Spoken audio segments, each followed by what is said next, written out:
Welcome to Power Your Profits podcast, your friendly guide in bringing your business revenue to the next level. Listen as host Susie Carter hears inspiring stories of success from her fellow entrepreneurs and transformational leaders. Prepare to make significant change to your strategies as they unravel the secrets of building multi-million-dollar businesses and the most effective tips on finance, marketing, and sales accountability. If you want to make your first step towards explosive business growth, this is the right podcast for you. Without further ado, here is your host, Susie.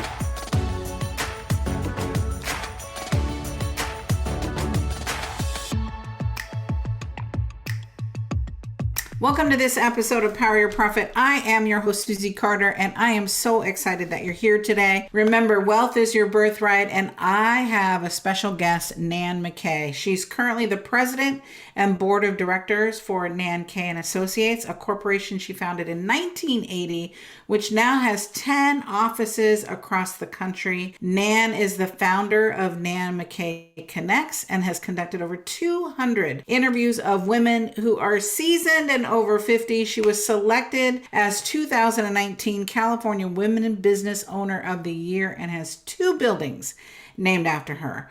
We're going to talk today about launching your business, growing your business, building your wealth in what we call the golden age, or as she refers it to, Dino Baby. So please welcome my guest, Nan McKay. I'm so excited about this episode, Nan. Thank you for being here. Thank you for all you do in the world. So let's tell everyone, who do you serve and what is your magic? I focus on women over 50, since I am one of those. We can talk about that. It's somebody that I really like to feature and work with.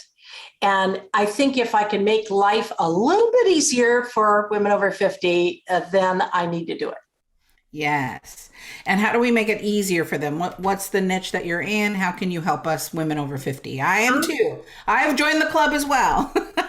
I am working with people on starting a business, growing their business, as many people are, but I'm trying to focus on a couple of areas, like how to develop a YouTube channel. I thought I was going to tear my hair out developing that channel for me, and I've developed it several times. And so I found a way to make it really easy for people. And I'm even going to be doing setup perhaps in the future. I'll tell you more about it, but it's kind of trying to find the little tips and tricks of things that I've done and put them into an easy format. Yes, we love easy. We love easy, right? Let's shorten that learning curve. I'm going to pay for an expert to help me shorten that learning curve. Yep. And so what do you think the 5 entrepreneurial secrets to success are for women over 50?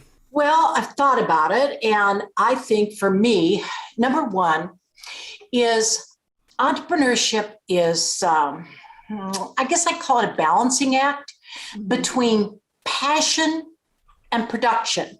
So being an entrepreneur, isn't easy. It's hard work. And you have to be willing to work the 24/7.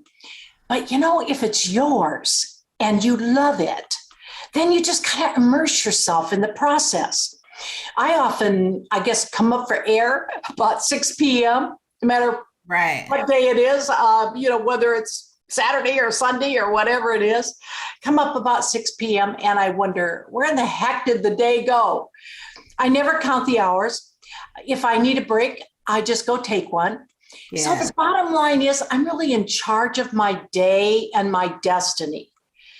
We all know that running a business takes determination and perseverance. So you've got to have that as your basis.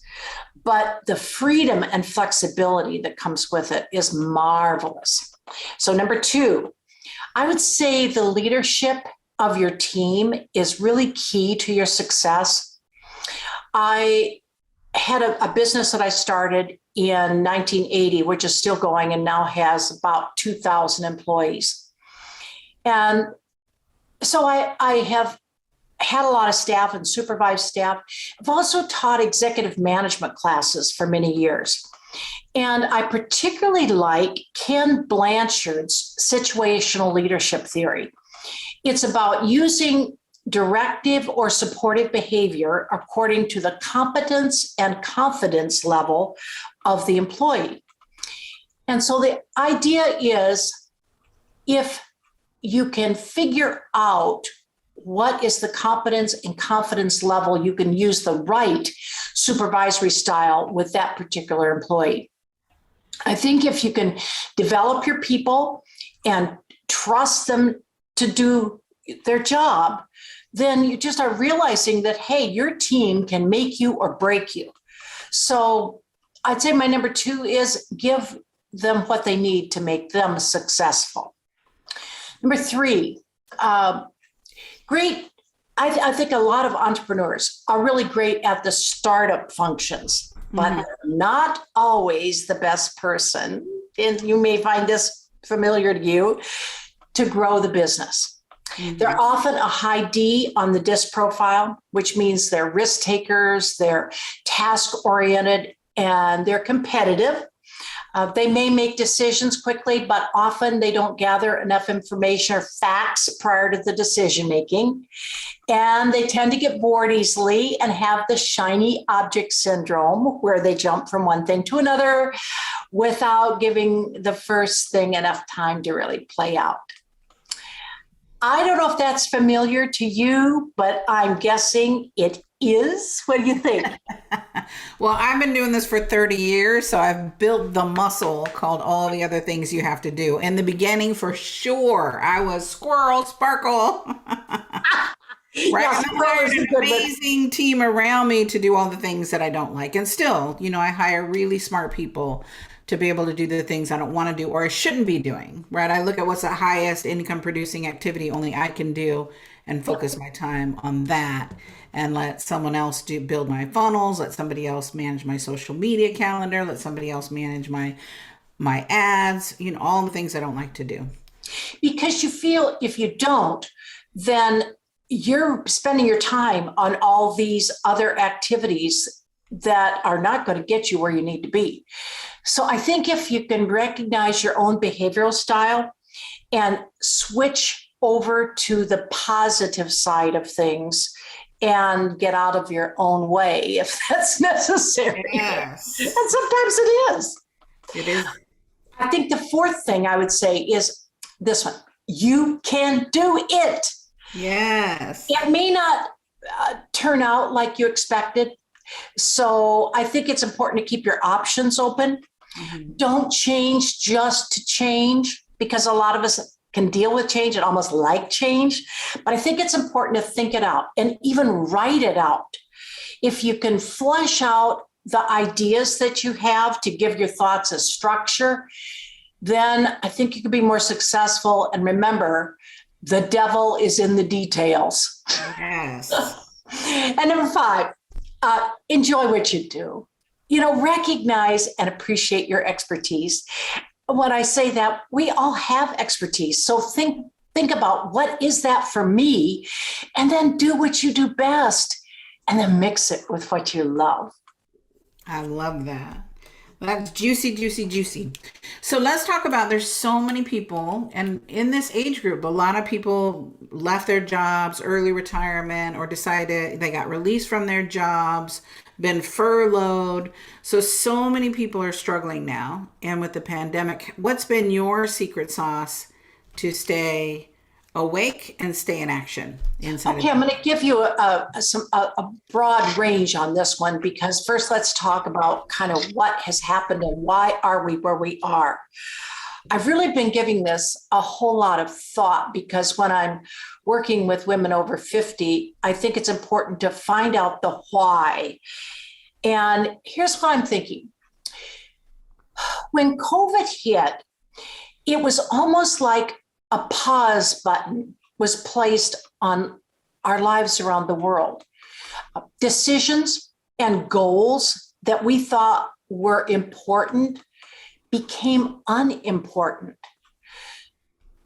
Things like struggling to maintain our foothold on the ladders that we're climbing, they kind of lost their significance in comparison to a child at home, maybe even a grandchild that was trying to learn by Zoom or some other technology platform. Or we thought about our mothers and fathers, our grandparents who were very vulnerable and early on couldn't even get a vaccine. So I think what happened is that COVID brought on an awakening of what's important. Mm-hmm. And I think with the close quarters that we were in, families became more important. People changed their geographical location, some moving thousands of miles like I did, to be closer to family with the thought that if something like this happens again, we want to be close enough to make our connections tighter. Yes. And I think the other thing that happened is in my interviews, as I'm interviewing women in their 50s and 60s, and they're still in corporate life, they begin to tell me that they were encountering what I call gendered ageism, along with sexism, that's been alive and well forever.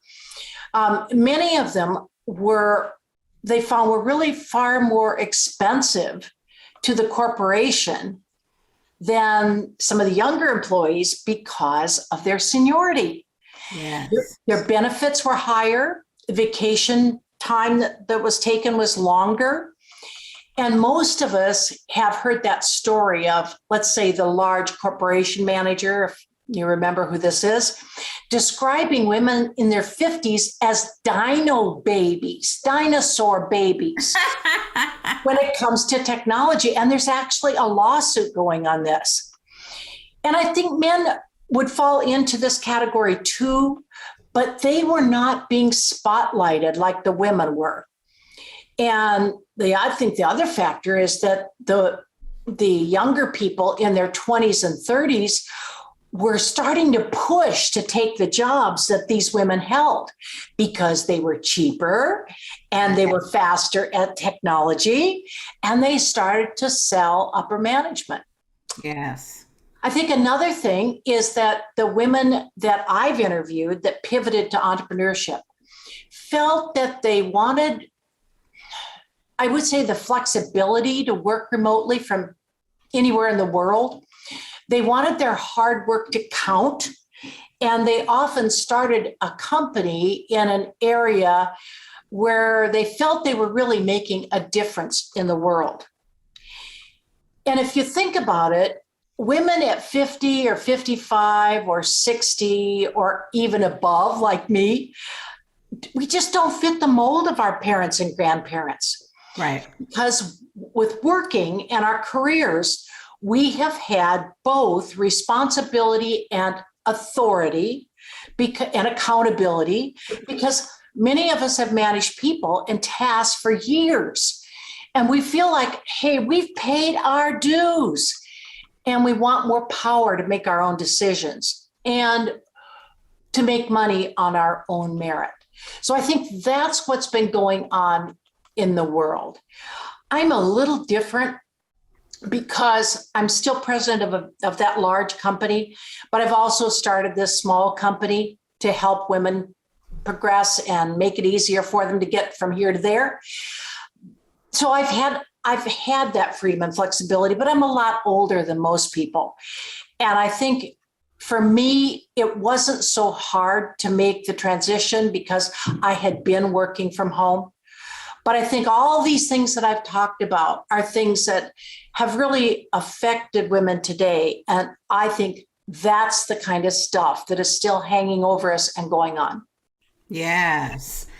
So much of that resonates, right? And we moved just for lifestyle and overhead, right? California kid, you were just used to working to live and going, wait a minute. When COVID hit, we kind of freaked out, like, what do we want to do? And so sold everything, moved, no overhead. Like, wow, this is so different just to have that freedom of no overhead, right? My water bill in San Diego was $1,000. I'm on a well now. I don't have a water bill. Like, what is that like? $12,000 a year just in water, not bottled water. That was just water out of your sink. So crazy, crazy lifestyle shift. I lived in San Diego for 25 years. And, I used to look even back then at my electric bill, and it was like $500, $600 a month, where just being conservative, you were turning lights off. how are we using that much? Yeah. So, Susie, an interesting question for you, if you don't mind a question back, is so with downsizing like this and cutting your expenses dramatically, what have you found you've done with the money? Yeah, so I have a wealth strategy. So I have 3 different financial coaches, right? So one's works with me on my stock portfolio, my investment strategy. The other one works on my retirement strategy, right? And then we have a real estate investment company. So we invested in more real estate. We just closed on a property today, right? Again, paid cash for that. So we don't have the overhead of having another payment, but the income of that payment, which historically has done better than my stock portfolio, right? So when I look at long term versus short term, so when I look at and the freedom to take more time off, right? So the savings on the monthly overhead has given me more freedom to go, I think I want to take a 4-day weekend, or I think I want to take the month of July off. I'm taking the month of July off to go. I don't have a big overhead, where before it was like, I want to take some time off, but I have this overhead. You got to be in that grind. So I'm adjusting, right? There's all kinds of things adjusting, and culture shock, right? And Nan and I were talking in the green room. It rains here. She's in Washington. It rains there. It's like we're California kids. Like rain. I don't like. We get a little bit of rain. Like people don't use umbrellas here. I'm like, they look at me like I'm cuckoo. I'm like, okay, I guess we don't use umbrellas here. So I've definitely, it's given us an opportunity to put more away and be more strategic about the income that does come in. Yeah, you get a I think it's called Columbia jacket with that hood on it. That's what people run. And exactly. You put it on and go in the store. And yeah, and your keen boots. And it's like, yes. Fashion, no, fashion has gone out the window up here. Right. It's yoga pants and hiking boots. That's the yep.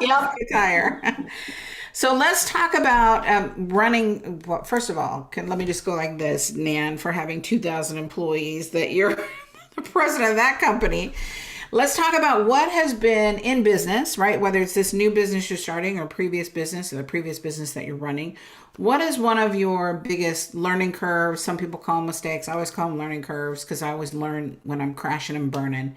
So what's been one of your biggest failures, and then what did you take away from that experience? I would say it was while I was managing that bigger company.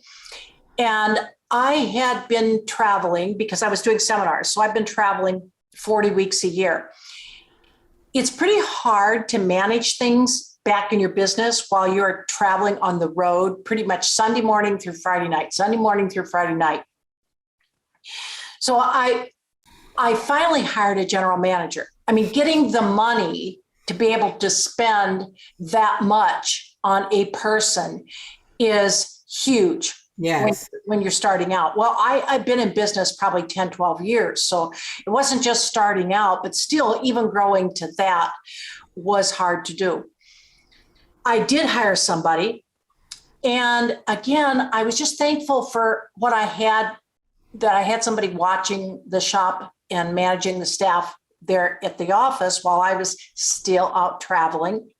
What I found is that she really didn't have the right experience for managing and ended up getting me into serious financial trouble to the point where she had been writing the checks. So when I looked at the checks that were going out, everything looked like it was doing fine, but she put them in a file drawer and didn't send them.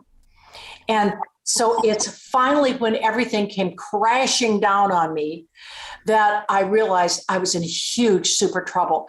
And I was about $300,000 in debt. I mean, that's all. No, it wasn't three. It was 100,000 in debt. So that felt like 300. I felt like 300. So that was huge. And I would tell you the only thing that saved me and saved the company was that I had applied for a loan that I didn't think I would ever use. But I thought I'll just have it there as a safety net. Yes. It came through at the same time.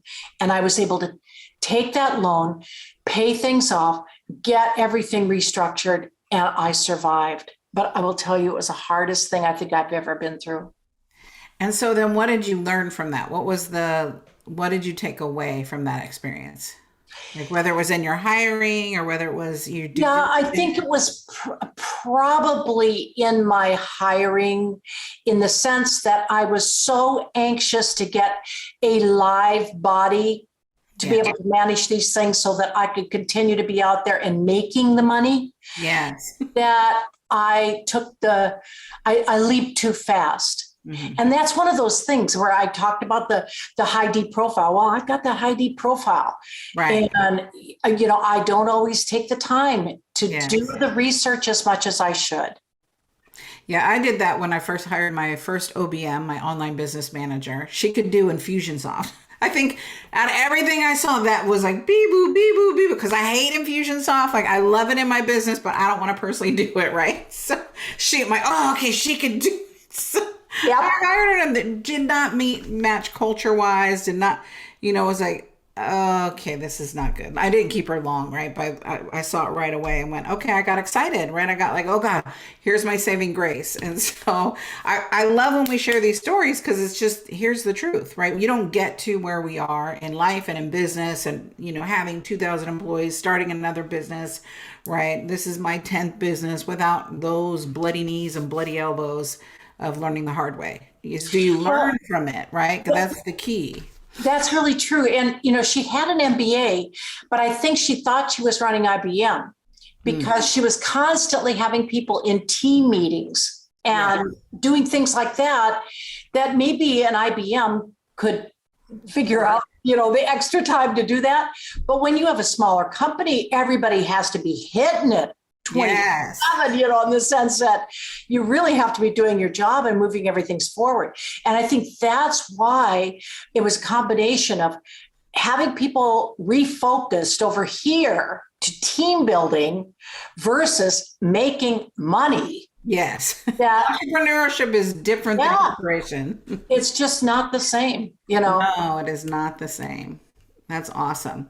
So let's look at what are your best tips in business for women I always say it in our new season. I'm in a new season, women over 50, right? And running businesses and entrepreneurship. What's your best tips for us? The bottom line is this: be kind to yourself. So here's how I would look at it. One would be appreciate yourself. Recognize how good you are. Two is accept yourself with all your liabilities, like the high D thing we're talking about, and the shiny object and all the thing that I have to constantly fight within myself. But hey, I am who I am. Right. Three, I really feel like we're in a unique period of time. So I would say make a plan and work the plan. And then 4 would be liberate yourself. Just because it's always been done in a certain way doesn't mean it's the right way for you. Right. 5 would be, and I honestly do this, tell yourself every morning that you're going to have a fantastic day, that you're brilliant at what you do, and that you will be highly successful in your business. I do that every day. I do that before I have to go give a talk. I do that self-talk. Yes. And then the last one is, hey, tomorrow's another day. And you know what? I'm just thankful I have another day. Yes, I know. I'm very, focused on what goes in my mind. And my man always says to me, Susie, it's not all rainbows and butterflies. I'm like, yes, it is. We choose. It is rainbows and butterflies. Don't you see them? They're right there. You can see those rainbows because it rains here every day. Right. I love it. And it does shift your mindset. It shifts the way your day is going to go. It shifts how conversations go with your customers, with your vendors, with your team members, right? Fake it till you make it until you own it as a skill set. So let's talk about, because in this season, right, what I love about this podcast is we talk about the truth. And really, my philosophy is wealth is your birthright. And so let's talk about some of your wealth strategies that you've put in place to help you get where you are, right, which allow you to run a company, then build another company. So what would you say is your best wealth hack that you do? Well, we can talk about managing our money. I do have I hire a wealth management firm because I do not want to even think about learning how stocks work or don't work. It's kind of scary because in a way you're putting your life in their hands. But you have to recognize if that's not your expertise, then let somebody else do it. Just watch your reports and see how they go. I think the question is different for me as well. And that is, running a business really gives you the opportunity to grow and to make money. And my salary for the company that I'm president of helps me do the other things that I want, because right now I'm president of the board. So it's not like I have to do all of the day-to-day. I don't have to travel 40 weeks a year anymore.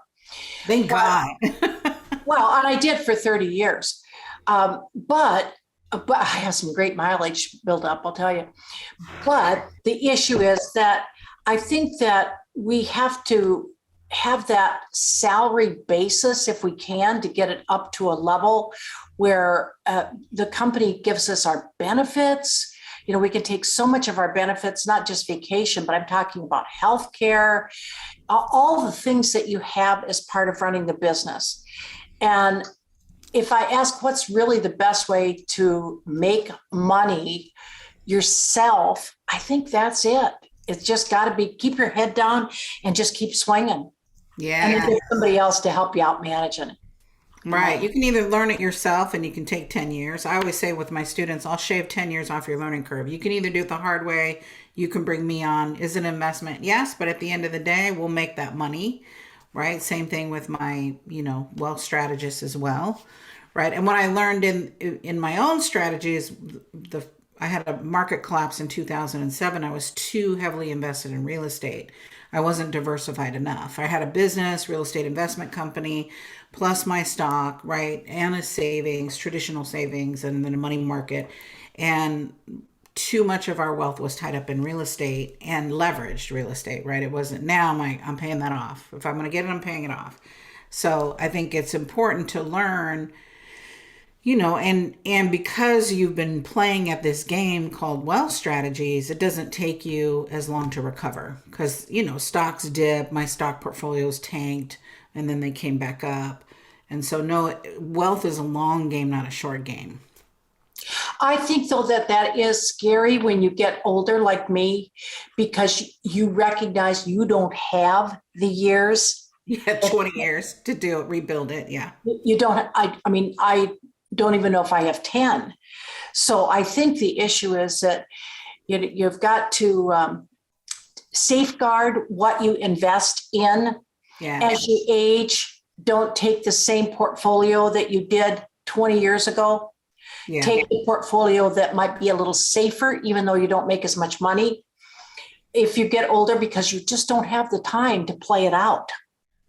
Yeah, when the market crashed in 2007, I was 45. And I just remember Nan bawling, going, I don't have 20 years. I don't have the stamina to do it 20 years. Yeah. Right? What it took to build that first nest egg.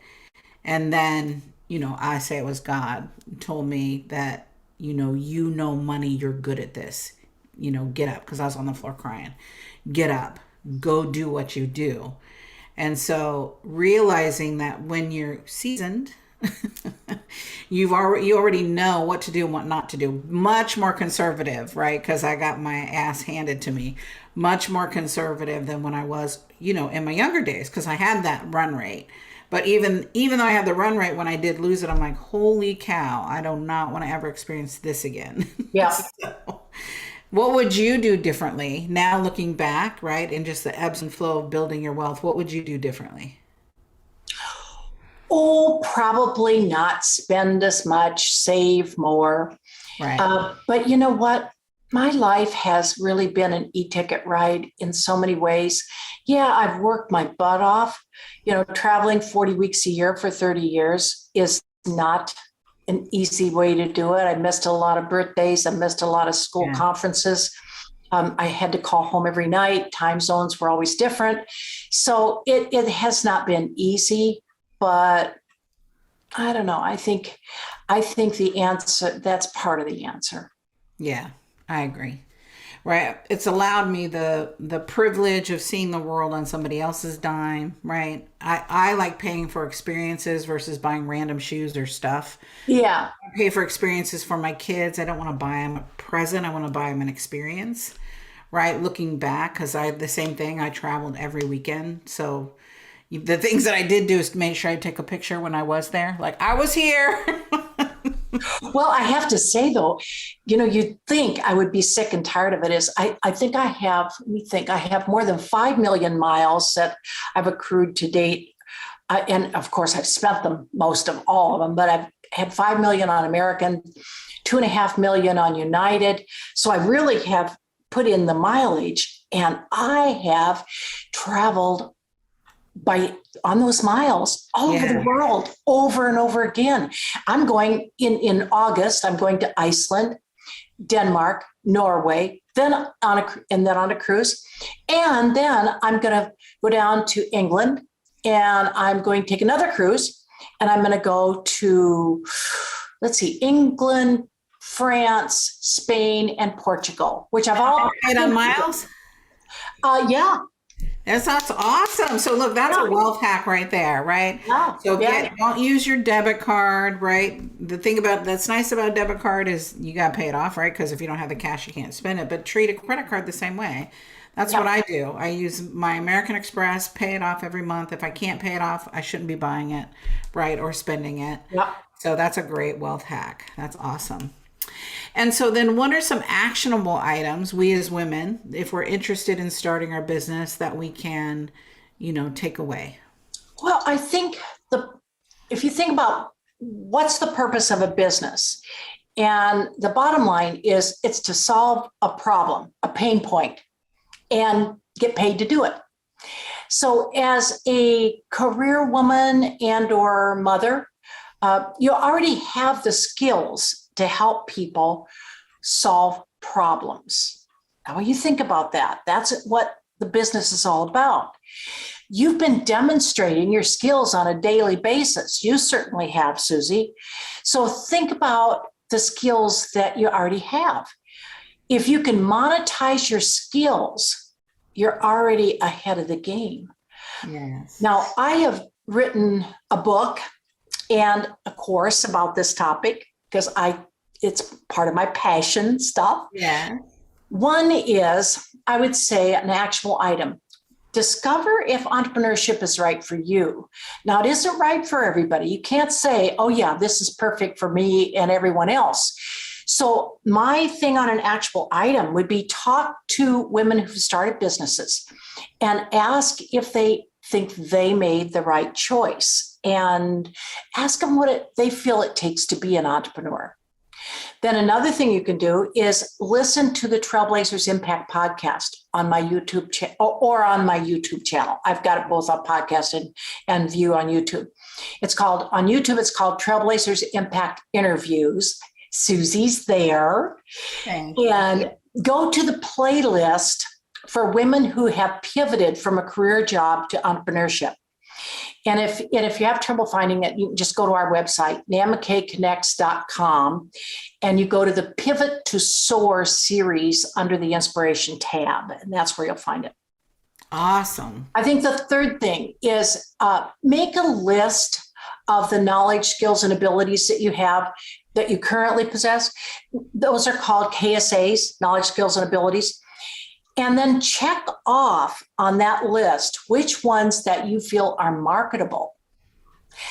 Now, number 4, in my course, it's called Choose Your Dream Lifestyle Business, which you can access from my website.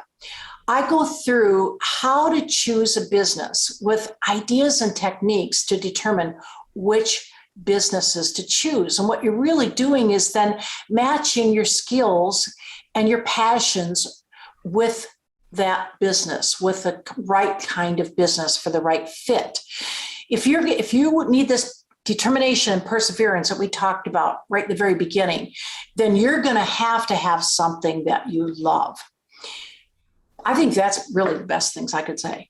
Yeah, that's awesome. And so you're mentioning your courses, you're mentioning how to get a hold of you. So it's trailblazersimpact.com. And then No, it used to be, I changed it. oh, you changed it. Okay, now it's your name. Yes. It'll still reroute to there, but my website is now called Nan McKay, that's my name, Connects plural.com. And I've done that because I was just starting out with the podcast and the YouTube channel and interviewing women. And I talked to you, if you will remember this, offline. And I said, Susie, I just got to make some money with this. I got to offset these expenses. Otherwise, I'm paying everything out of my payroll. I got my paycheck. I got to do this. So that's where I started to say, I've got to broaden what I'm doing. So I actually have a book out, and that book just came out this week. Congratulations. Oh my God. This is one that I've had in development, in writing and editing a billion times, it seems like, for about a year. So let me tell you a little bit about it. It's targeted to women over 50. I just told you I'm in that category on the upper end of it. And I have been an entrepreneur for really over 40 years.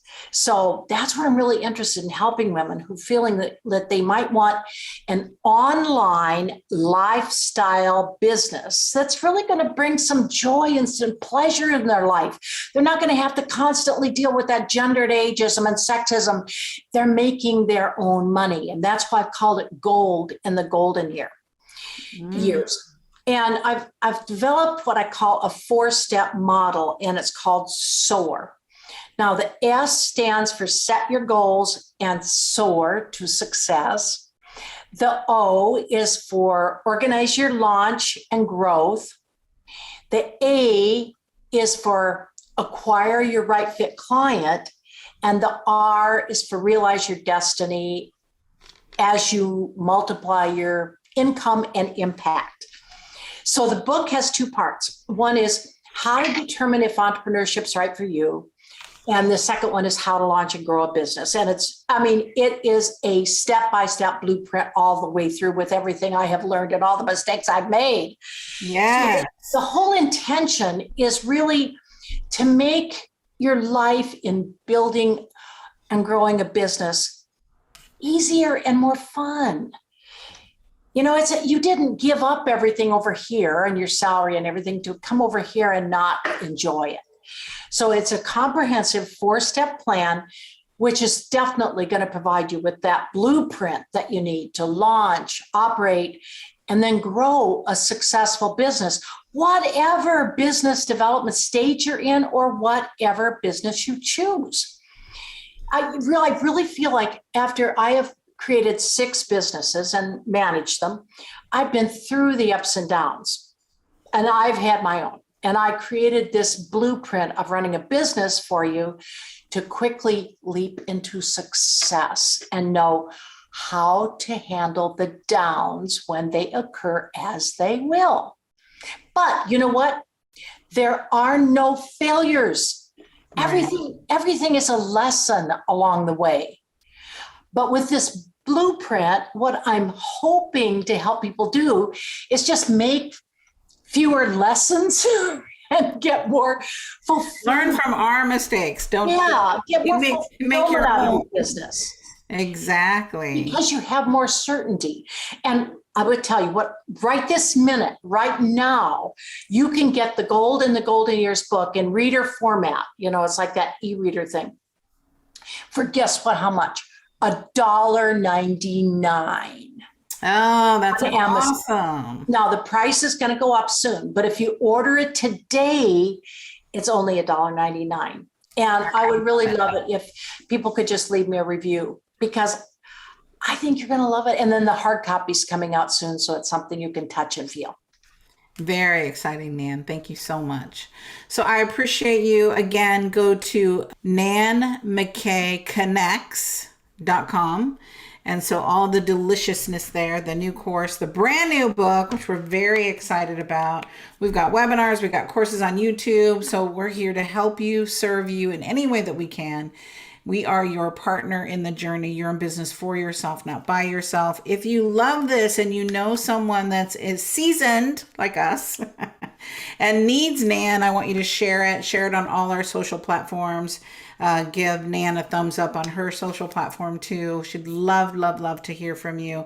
I'm your host, Susie Carter, with my guest, Nan McKay, and we're here to help you grow a business and make wealth your birthright. Until next time, I look forward to seeing you. Nan, thank you again for all you do in the world. And we appreciate Thank you, Susie, and thanks for all you do in the world too. Thank you for joining us for this episode of Power Your Profits podcast. Let these building blocks from today's most successful industry leaders equip you with the necessary resources and tools to finally establish the highly profitable business of your dreams. Want to hear more? Listen to more episodes at https://poweryourprofitspodcast.com. And don't forget to subscribe to the show. Now is your time to rise to the top of your game, so be sure to catch our next episode. Until next time.